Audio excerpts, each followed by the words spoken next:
Hello, welcome to topper 360। तो आज हम बात करने वाले मस्ट इम्पॉर्टेंट क्वेश्चन है। ये बहुत ही लोगों का मन में डाउट्स रहता है ऐसा कि ऐसा किया है तो क्या ये गलत है, और अगर नहीं किया है तो भी क्या गलत है, क्या मतलब उसका रीज़न क्या होता है क्वेश्चन पेपर कलेक्ट करने का।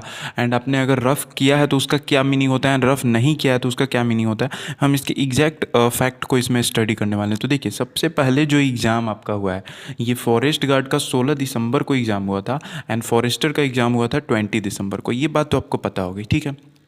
तो इसमें सबसे पहला जो क्वेश्चन मैंने लिया है कि आपने प्रश्न पत्र पर ही रफ किया है। देखिए, जो मोस्ट ऑफ द पीपल होते हैं जिनको मतलब रफ करना होता है वो क्वेश्चन पेपर पे ही रफ करते हैं, क्योंकि पीछे जितना जगह होता है वो इनफ जगह नहीं होता है। तो बीच में ही लोग रफ करते हैं, ठीक है। बीच में जो मतलब जैसे ये क्वेश्चन हो गया, ये क्वेश्चन हो गया, तो बीच में ही रफ करने लगते हैं, बीच में ही रफ करने लगते हैं। सो ये एक बेसिक सा तरीका होता है रफ करने का।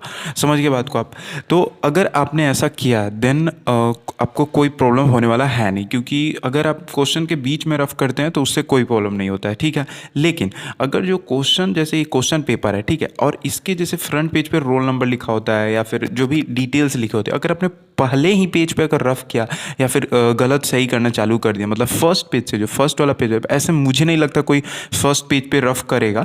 मतलब मेरा करने का मतलब फर्स्ट पेज पे नहीं होना चाहिए। जैसे क्वेश्चन पेपर है, इसके अंदर बहुत सारे पेज है, तो फर्स्ट पेज पे कुछ डिटेल होते हैं तो इस पे नहीं होना चाहिए। इसके अंदर जो भी पेज है जैसे लिखा रहता है 1 नंबर क्वेश्चन, 2 नंबर, 3 नंबर, और बीच में कुछ गैप्स रहते हैं, तो आप इसमें कर सकते हो। तो इसका कोई प्रॉब्लम नहीं है, आपके लिए कोई प्रॉब्लम नहीं क्रिएट होगी। आप बिल्कुल भी, चाहे आप फॉरेस्ट गार्ड का एग्जाम दिए हो, चाहे आप फॉरेस्टर का एग्जाम दिए हो, आपको कोई प्रॉब्लम नहीं होगा, ठीक है। अब बढ़ते हैं, ऐसा करना सही है गलत। देखिए, जब आप इस तरह से रफ करते हैं तो वो करना बिल्कुल सही होता है।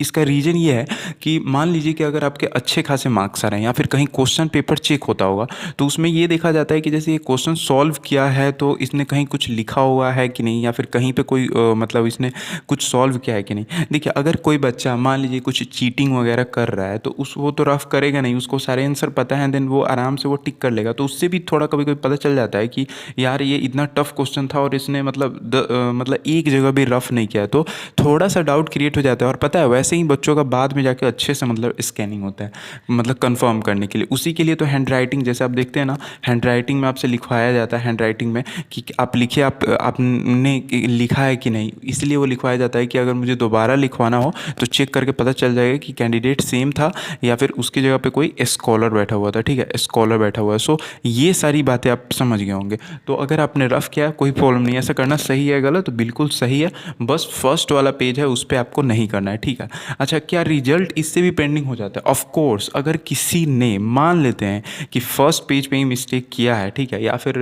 मान लेते हैं कोई ओएमआर में मिस्टेक कर रहा है फिर कोई, तो ऑफ को क्यों नहीं होगा पेंडिंग में? क्योंकि यार कुछ डिटेल्स होते हैं, कुछ रूल्स होते हैं, कुछ रेगुलेशंस होते हैं जिसकी वजह से ये वर्क करती है। अगर आप वायलेट कर रहे हो देन आपके लिए डेफिनेटली प्रॉब्लम क्रिएट होगी। कोई आपको रोक ही नहीं सकता कि प्रॉब्लम ना क्रिएट हो।